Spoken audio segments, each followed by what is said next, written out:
Okay, so today's topic is the healthy newborn needs and care. This picks up from the newborn transitions and assessment videos. It will be split into three parts.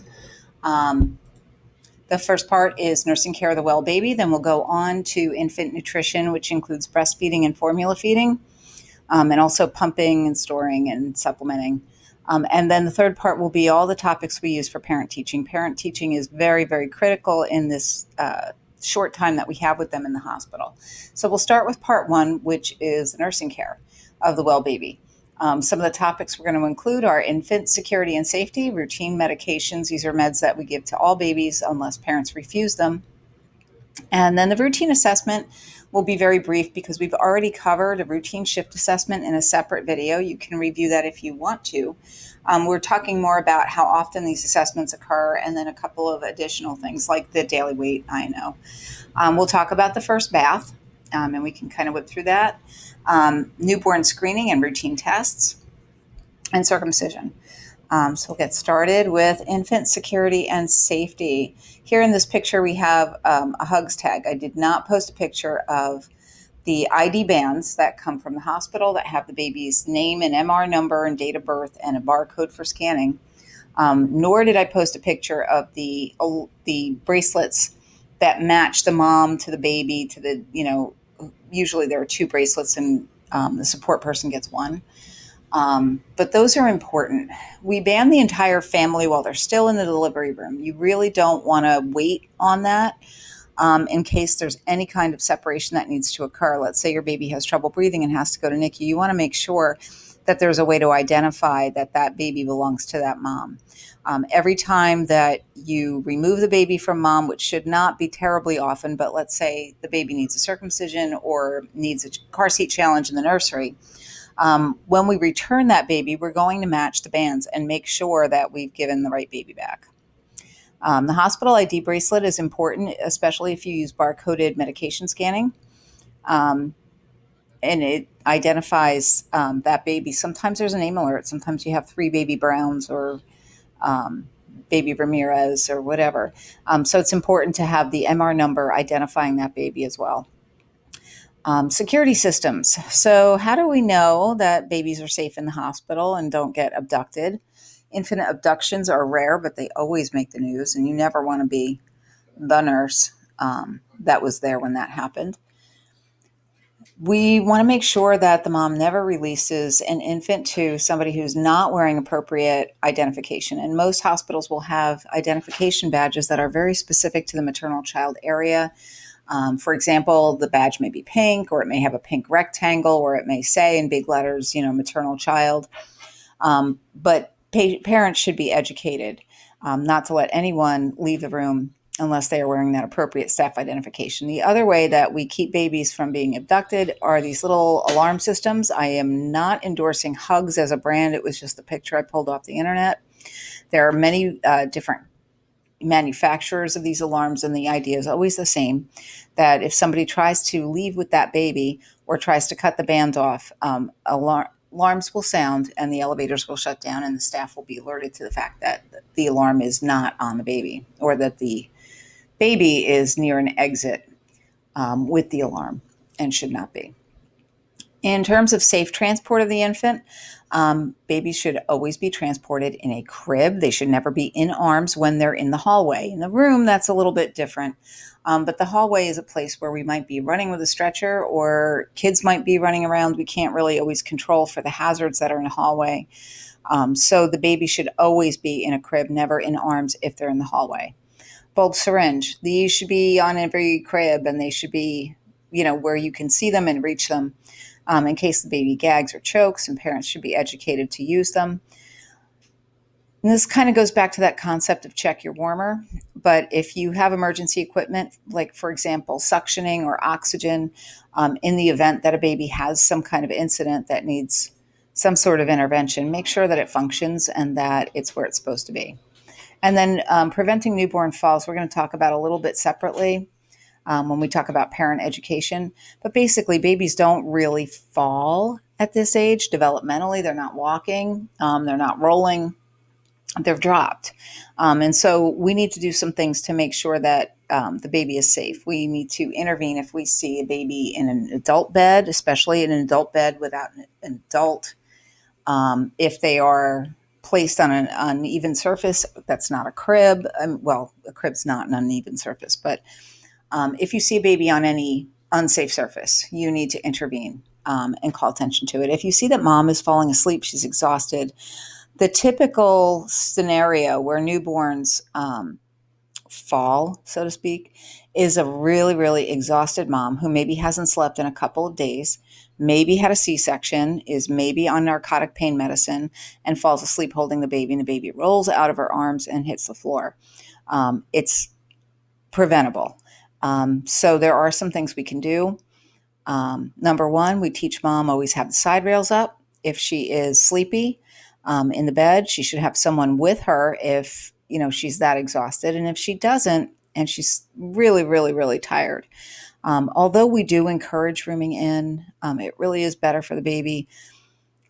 In most instances, when you have a situation where mom could maybe drop the baby because she's just that tired, we want to maybe offer to take that baby for a brief period of time. And as soon as that baby shows hunger cues, bring it back to the mom for feeding. Routine medications. So there are 3 medications that we routinely give newborns. There's the vitamin K, phytonadione. You'll see it here. Let me get my pointer out. Sorry. It's in a glass vial. So vitamin K helps the blood to clot. Normally, vitamin K is synthesized in our guts from bacteria. Well, babies' guts are sterile, so they don't make vitamin K, and we don't know when that will start. But birth itself can cause sometimes small amounts of bleeding. We don't want that to get out of control if we're going to do any kind of invasive procedure, such as a circumcision or even a heel stick. We want to make sure that babies can clot normally. So we supplement them with that little bit of vitamin K. Now, I want you to note that the dose, it's a single dose vial, 0.5 mLs. You never want to inject more than 0.5 mLs into a newborn muscle. It is a glass vial in most cases. I have seen some with the rubber stoppers, but it's one of those meds that still comes up in a glass vial. So when you break it, make sure that you break it away from the crib or the baby or anywhere that, glass shards might fly near your infant. You're also going to draw up that medication with a filter needle. It's a special needle. It will be designated as a filter needle, and then you change the needle. It's a little scary for the parents sometimes because the filter needle is about 1.5 inches. And we only want to use a 5/8 or a 1/2 inch needle, 25 or 27 gauge, to do this injection. And we always go with the vastus lateralis.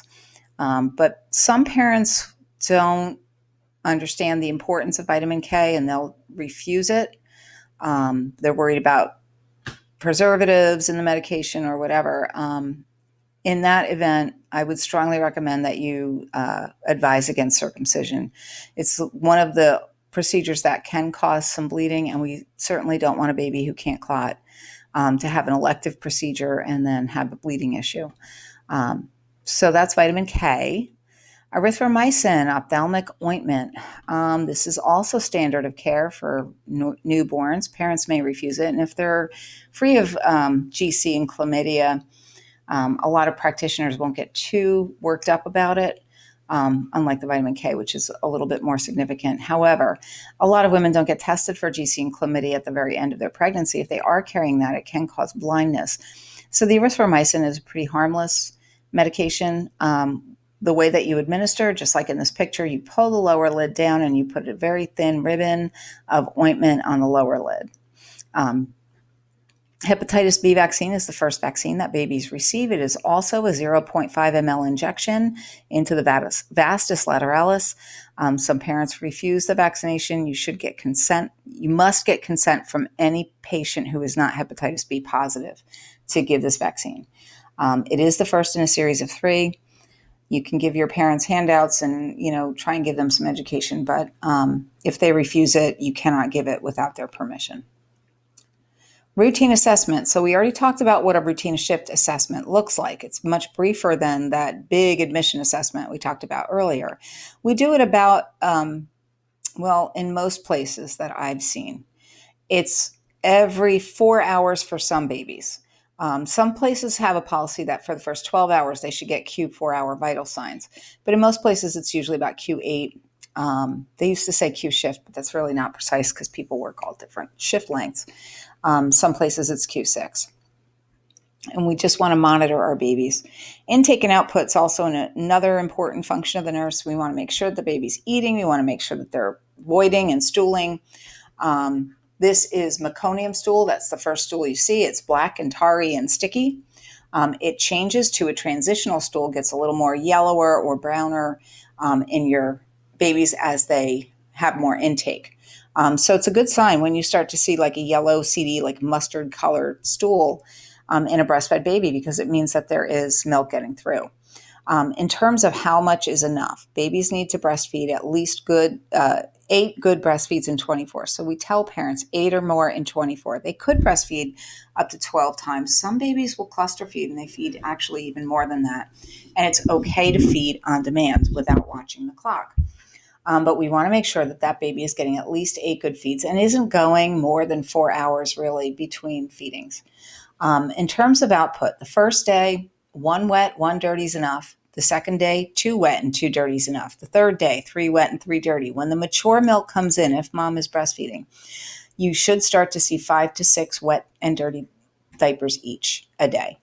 If the baby is formula fed, you'll probably have to change that diaper with every feeding. But we want to monitor intake and output. And if our baby's not voiding or stooling, most babies will have their first urine and their first stool within the first 24 hours. Some babies need a little bit longer, but certainly within 48 hours, almost all normal babies will have their first wet and dirty diaper, 90% of them in the first 24 hours. And we get a little concerned when we don't see that first output in 24 hours. But just make sure that you're monitoring intake and output. And as far as daily weight goes, places have different policies on when it's done. It's usually done in the evenings. You're going to weigh your baby with nothing on, no diaper, no nothing, no hat. You can put it, just like we did the initial weight, you get a scale, you have maybe a soft blanket. If you can get a warmed one on postpartum, great. Put that on there. And you're going to zero it off before you put the baby on. Reassure moms, this is a good time for education, that a 5 to 10% weight loss is perfectly normal in the first few days of life, as long as they're feeding well. They're born with extra fluid. They pee it out, they poop it out, and they're not taking in terribly large amounts, or shouldn't be at this point. Their stomachs the first day are the size of a marble. Then it goes to like maybe by the third day, it looks like the size of a ping pong ball. So they're really tiny tummies. They don't need a whole lot of fluid volume in those first feeds. Next, we're going to talk about the first bath. So you guys should know from being in clinical that the first bath we used to give right in the delivery room half the time. Now the best practice is to delay anywhere from 8 to 24 hours. I have been at one hospital that did it after 6 because the parents were so upset about the practice. But most hospitals now are delaying up to 24 hours to allow the infant to transition fully, to get some thermoregulation on board, to make sure glucose is okay. Certainly, if you have a baby who's on a blood sugar protocol, you want to make sure that blood sugars are stable before you give them the first bath. As we said, baby has to use up all his brown fat. Staying warm, he's going to lose it and not maintain a sugar, and vice versa. So delaying that first bath is important. They're really not dirty. If they have a lot of like meconium staining or something like that, you can very like gently wipe them off to please mom, but don't do the full-on bath until your agency protocol tells you to. The only time we would bathe early is if mom had something communicable, HIV, HSV, HBV, HBV meaning hepatitis, because we want to get all those pathogens off of the baby before visitors start to handle the baby. For the first bath, we're going to use mild soap and soft washcloths. You can use little gauze squares, 4x4s, or you can use, some places have little soft towelettes. Some places actually have wipes especially for this purpose. You don't need to use soap on the face. Test the water temperature yourself with your skin without your gloves on and make sure that it's not going to burn your baby. And the big thing to take home is to keep the infant warm, because remember those 4 mechanisms of heat loss. You've got a naked, wet baby, right? So you have evaporation, you have radiation, and if you're doing the bath in the crib and not on top of a warm blanket, you might have some heat loss by conduction. So work quickly, dry the baby, and then follow up with skin to skin. Put that baby in a diaper and a hat and put them right on mom. And mom will keep, or whoever wants to do the skin to skin. If dad wants to do it or somebody else wants to, that's perfectly fine. But they should be kept warm with skin to skin contact. It's a great teaching opportunity. You should really do it in the parents' room and not in the nursery if you can manage that.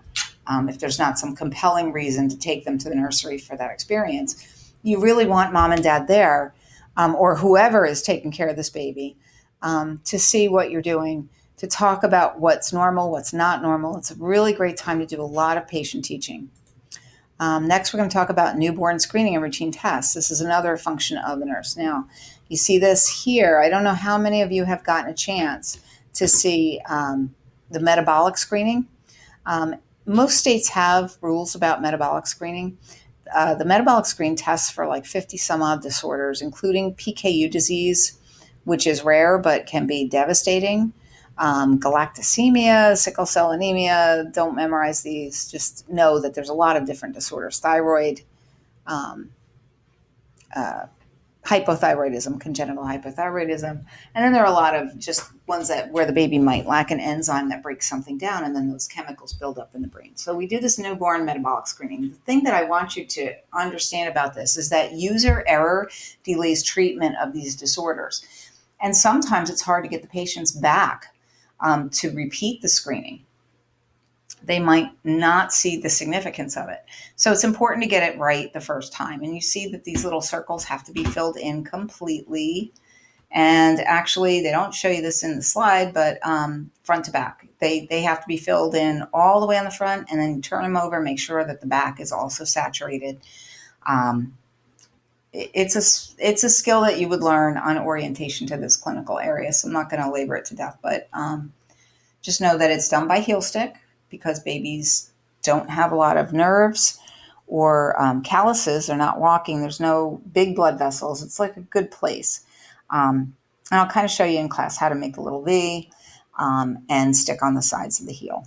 You don't go in the center of the foot. You don't go in the center of the heel even. You don't go in the sole of the foot anywhere. You just do it on those, like the outer aspect of the heel. Kind of lines up with the big toe or the little toe. We can also use heel sticks to assess bilirubin, and bilirubin should be done on every baby. Some places use a transcutaneous bili, which measures like the pigment in the skin, and if it's high, then they'll follow up with the serum bilirubin, which they do by heel stick. But we plot that on a graph, and I'm just gonna, let's see if I can get that up. There it is. Okay, so this is called a bili tool. And what you would do is you would put the date and time of birth. So if this baby was born February, let's pick the 16th at midnight, and we're doing it now, we'll say February 18th at noon, make it 36 hours. And we're going to plot whatever result we got from the lab, and I'm going to say it's 8.9. Oh, sorry, 8.9. Was that 9? It was not. Okay, milligrams per deciliter. I'm going to submit it, and it's going to give me a result. And it's going to tell me that my baby is in the low risk. Now, if my baby has other risk factors, it will recommend other follow-up. And it's a really good algorithm, a nice tool to use, so that you can decide whether or not to intervene. And you can report it off to your pediatrician. The baby's bilirubin was 8.9, and it puts them in a low risk. Hearing screen is something that sometimes nurses do. Sometimes they have outside people who do it. And it is a test of how the baby responds to sounds. Some of them fail because they have extra fluid. They need to be referred for follow-up later on. Most of them can still hear, but if they do have a hearing problem, it's important to catch it early so that we can do some intervention there, whatever that intervention is. And you'll learn more about that kind of thing in peds. We also do a critical congenital heart defect screen in the state of Pennsylvania and New Jersey. It is mandatory. It has to be done after 24 hours of age because we're going to give the PDA and the PFO, the ductus arteriosus and the foramen ovale, in case you were wondering, those little sort of fetal structures that allow for bypassing the lungs. We're going to give them some time to close and for baby to fully transition. And then we're going to do a pulse oximetry reading. We do one on the right hand. That's preductal circulation that goes before the ductus arteriosus. We want it to be between 95 and 100. Then we do it on either foot. So we're comparing extremities because some heart defects will shunt blood to the upper but not the lower. So we do it on either foot because it doesn't matter in relation to the ductus arteriosus at that point. And we want no more than a 3-point difference. Both values should be over 95 and they should be within 3 points of each other. So 97 and 100 is okay, 95 and 100, not so much.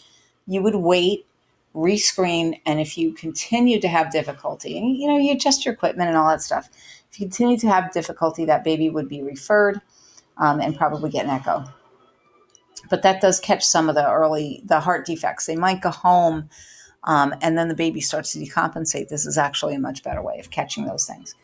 Next topic we're going to talk about is circumcision. Circumcision is a very common procedure in newborn nurseries all across America. It is not as common in other countries. So if people come here from other countries, they may look at you really funny, like, why would I do that to a baby? And I kind of see their point. It is an elective surgery. Many people consider it cosmetic. Although in the last decade or so, some research has shown some benefit in the prevention of HIV, HPV, and some other sexually transmitted diseases. However, that's up to each family to decide whether or not they want this procedure. It is not strictly speaking necessary. That having been said, most babies tolerate it very well, and they're a little fussy for a few days, but they kind of get over it. If you wait until later, it may be a much bigger deal for that kid. So if you're thinking about ever doing it, this is the time. It is a culturally influenced custom, so parents who are from other countries, developed and developing, may not understand the purpose of circumcision. It's the removal of the foreskin, just that tiny bit of skin that covers the glands. And most of you, I think, have seen this in clinical. The nurse's role during the procedure, a lot of OB, the procedure is done by an OB. It's done by an obstetrician. Sometimes a midwife will do it. I've seen midwives do it. But most of the time, they'll set it up themselves. If it's in your place, they like you to set it up for them. You can certainly do that using sterile technique. You would restrain the infant to a circ board. It's like a little hard plastic cradle. I kind of pat it. Most people do with Chuck's pads, or I use a receiving blanket for the head because it's softer. You would strap the baby's legs above the knee. Some people swaddle the arms as well so they don't try to grab at the drape. And you would provide pain relief with a pacifier or a gloved finger and some sucrose water. In baby-friendly hospitals, we don't routinely give pacifiers, but for pain relief, it's considered acceptable to do that as long as you discard it as soon as you're done. You're going to prevent infection by not allowing the sterile field to be contaminated in any way. And you're going to monitor for bleeding after the procedure for at least a half an hour. You're going to, check this frequently. And for the first 2 hours following the procedure, you're going to make sure that baby stays where he is. So you can check on him. I always show mom how to change a diaper. I'll get to that in parent teaching. But I like to assess it kind of frequently. And then, if it's done day one and baby's still there the next day, you would assess it with every routine shift assessment. Check to make sure the baby can void as well. And let's see. And then there's patient teaching was the last thing under there. And it's hard to see it under this, but I wish I could hide that. These are the different instruments that are used. This is a Mogan. A Mogan looks like a little guillotine. It's a clamp. You kind of slide the foreskin, or the provider slides the foreskin across all the way to the end where it's really narrow so that you can't get the glands. They clamp it for a long time, benefits of the Mogan, and then they kind of slice across with the scalpel. The benefits of the Mogan are that it is quicker and you can achieve hemostasis a lot better with that. The GOMCO is another device, and it looks a little clunky. Some providers prefer it. It has a little bell that goes over the glands, um, and then the provider cuts around it. They clamp it to provide hemostasis. They have to let it sit there for like a little bit. It has to be like a minute, or really, I think for ideal results, I've had providers sit there for like 2 minutes, and we just chit chat for a bit while this clamp kind of clamps off the blood vessels. The bell does protect the glands of the penis, and aesthetically, some people feel that cutting around the bell provides a better result than cutting across the Mogan. But it is a provider preference. They decide what they use based on what they're comfortable using, and that's appropriate. This is a Plastabell. I do still work with one provider who uses it. We used to have two, and one of them retired. If this is what they're trained on, I kind of always like these. What it is, they put this plastic bell, sort of the way the Gomco bell would go over the glands, and then they pull the foreskin up over it. They tie it with a little string, and then they just leave it there. And by sort of occluding all those blood vessels, you cut off the blood supply to the foreskin, and then this Plastabell, the whole thing kind of falls off with that little bit of foreskin with it. You don't need to use Vaseline. You don't need to do anything special with it. And I've never seen one bleed or look funky.